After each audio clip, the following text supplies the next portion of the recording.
খিদিরপুরের ঘটনাস্থলে এলেন মুখ্যমন্ত্রী। ঘটনার তদন্ত এখনো চলবে।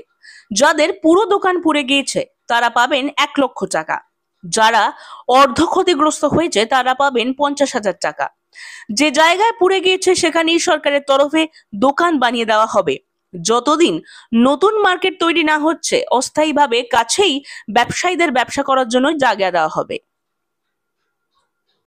কলকাতা কর্পোরেশন করবে, এটা 1 নম্বর।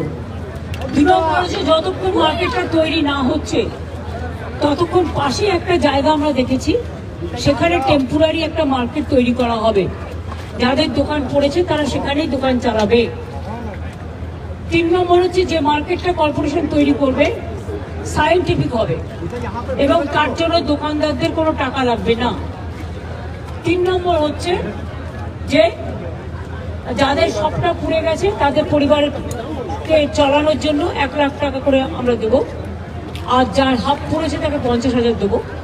আর যেহেতু ওদের দিন আনে দিন খায়, তাই আমি চেষ্টা করবো কাল পরশুর মধ্যে, ববি আজকে তেহট্টে গেছে, ফিরে আসুক, দেবলীনারও আসুক আছে, পুলিশের সাথে কথা বলে একটা সার্ভে তো করতে হবে কার কার নামে দোকান ছিল, কি ব্যাপার।